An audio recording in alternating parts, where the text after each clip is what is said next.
Oke, kita lanjut sentiment analysis, berarti dari suatu data biasanya diambil dari sosial media gitu ya. Komentar itu kita bisa klasifikasiin ke positif negatif atau positif negatif netral gitu ya. Tergantung mau berapa, mau 2 atau mau 3 kelas. Nah, inputnya adalah dokumen, terus a fixed set of classes. Berarti kita harus buat fix kelasnya gitu ya, atau kita anotasi gitu datanya. Itu kelasnya tuh sebanyak sekian gitu. Mau kelasnya 2 atau mau kelasnya 3 itu kita harus fix di sini.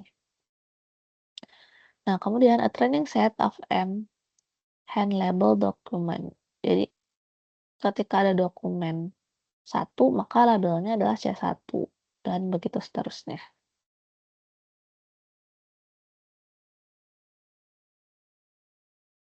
Nah, ada banyak teknik di NLP. Sentiment analysis ini kan berhubungan dengan teks, di mana teks ini masuknya ke dalam bidang NLP gitu ya, Natural Language Processing. Nah, banyak teknik yang teman-teman buat pre-processing-nya gitu, karena beda. Kalau dari kemarin kita bahasnya yang kategorikal, kategorikal kan gampang lah ya gitu. Tinggal biasanya probabilistik gitu ya perhitungannya. Atau data yang numerik gitu, sama kita harus buat ke dalam kategorikal gitu kan. Nah, sekarang gimana caranya kalau datanya teks? Ini agak lumayan beda gitu buat pre-processing-nya. Karena teks kita harus ubah ke dalam bentuk vektor atau ke dalam representasi angka yang bisa dihitung oleh komputer. Karena komputer kan cuma bisa memproses yang bentuknya angka gitu ya, datanya. Nah, makanya kita harus ubah dari teks ke angka. Ini pre-processing atau data text such as, nah ada banyak ya stemming. Stemming itu apa? Stemming itu adalah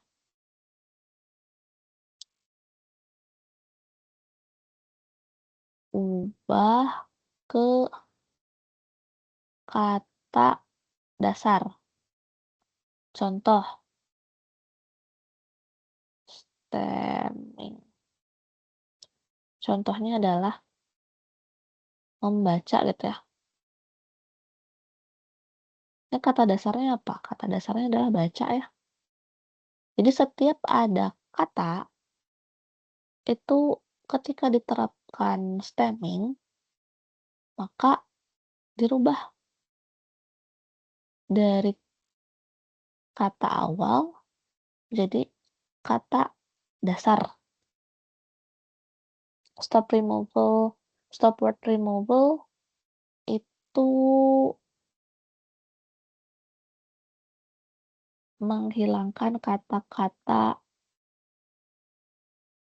yang kurang apa ya, yang bukan intinya ya. Contoh, there are many techniques. Nah, R-nya ini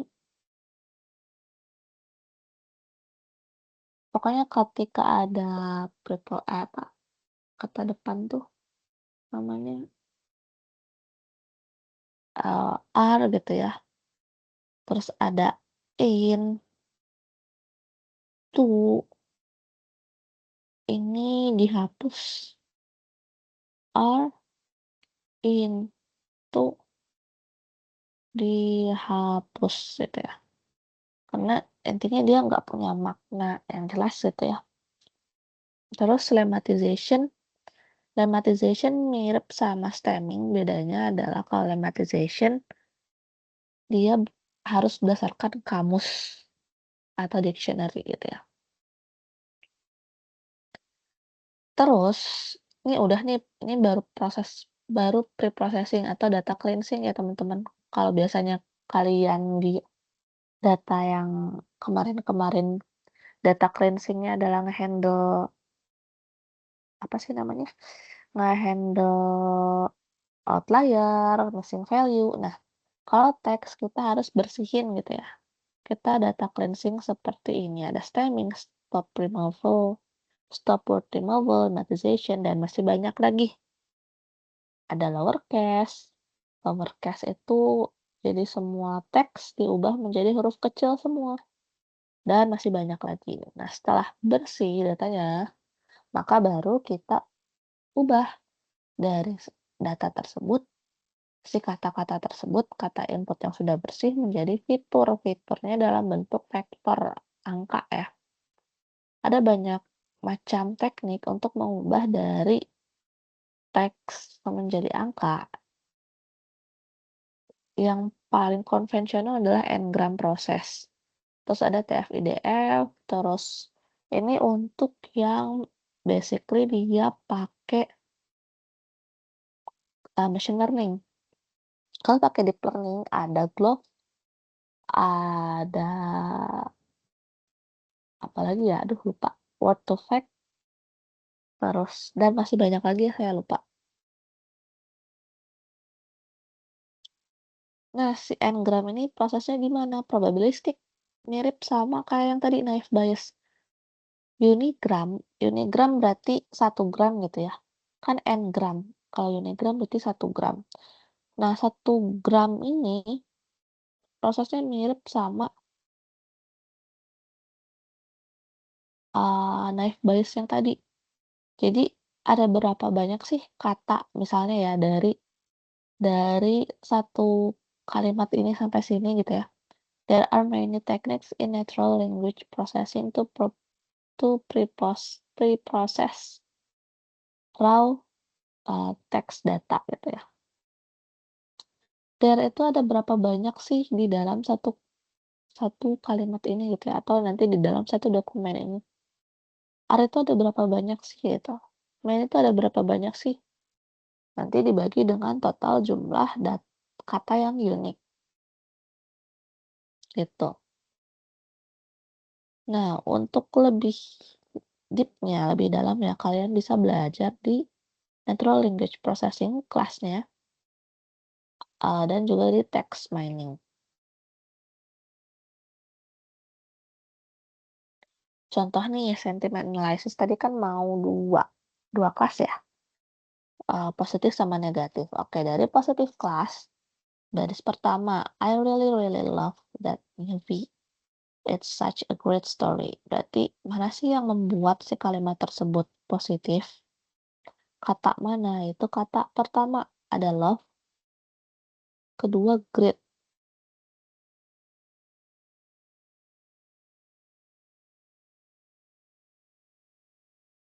Ya, dan teman-teman lakukan hal yang sama seterusnya.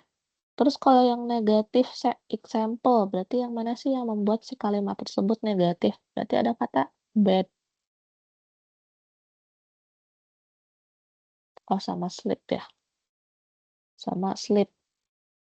Sebenarnya konteksnya kan lagi nonton film tapi dia tidur. Berarti kan sesuatu yang, oh mungkin boring gitu ya. Sesuatu yang negatif gitu ya. Nggak memperhatikan nonton. Nah, setelah kalian tandain seperti ini, ya walaupun di sini ada bad juga ya. Ya, intinya tandain aja kata-kata mana sih yang positif, yang nilainya positif dan nilainya negatif. Nah, setelah itu kita buat dictionary atau kamus. Kamus yang menyebabkan dia tuh labelnya positif atau negatif gitu ya. Tadi ada love, ada great, ada awesome, dan masih banyak lagi. Ternyata dari 11 kalimat tersebut ada 11 kata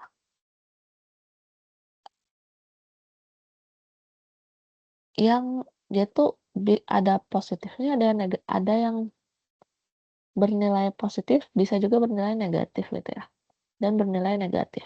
Ada 11 kata unik yang masuk ke dalam dictionary. Nah, kalau positif kelasnya gimana? Positif kelasnya ya udah berarti banyaknya si kata yang positif 1, 2, 3, 4, 5, 6, bentar, 1, 2, 3, 4, 5, 6, 7, 8, 9, 10. Ini kenapa 2 kali ya? Harusnya 1 kali ya love-nya.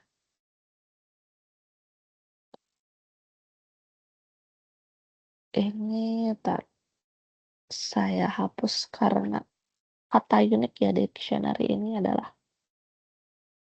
kata unik yang membuat kalimat bernilai positif atau negatif. Ini love-nya hapus berarti ini bukan segini, 1, 2, 3, 4, 5, 6, 7, 8, 9, 10 berarti 5/10 ya. Ini juga ini juga 1, 2, 3, 4, 5. 1, 2, 3, 4, 5 berarti ini juga 5 yang negatif.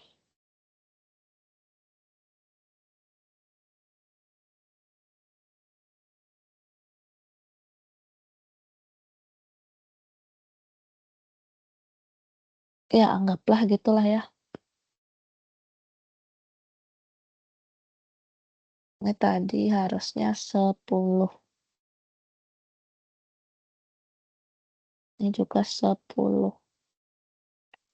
Nah sekarang dari positive example, ada berapa banyak sih gitu yang bernilai positif? 1, 2, 3, 4, 5, 6, 7, 8, 9, 10, 11, 12. Ada 12 ya, walaupun ini nilainya bad ya, entah kenapa masuk ke sini gitu, tapi oke lah kita anggap benar gitu.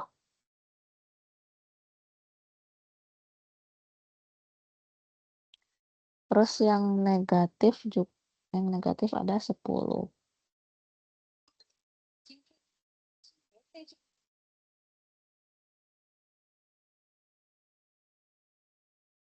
Ini 10 ya, berarti 10, 10.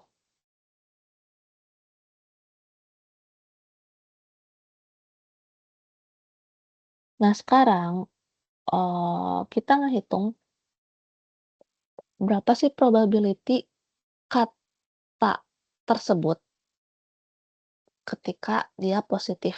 Contoh, love ya, love itu kalau probability love given positif itu berapa sih? Yaitu banyaknya love yang positif ditambah 1, terus dibagi dengan banyaknya kata seluruhan kata seluruhan yang positif ditambah dengan kata yang ada di dictionary. Kata love di sini ada 1, 2, 3, ada 3 kali kepanggil, makanya 3 ditambah 1 dibagi 12 ditambah 10. Yang great hitung ada berapa sih grade itu di dalam yang positif ada 1. Terus ditambah 1 dibagi dengan banyaknya kata yang positif tadi 12 ditambah dengan, kata di dictionary. Sehingga nanti, eee, kurang lebih seperti ini gitu ya. Terus yang ini negatif.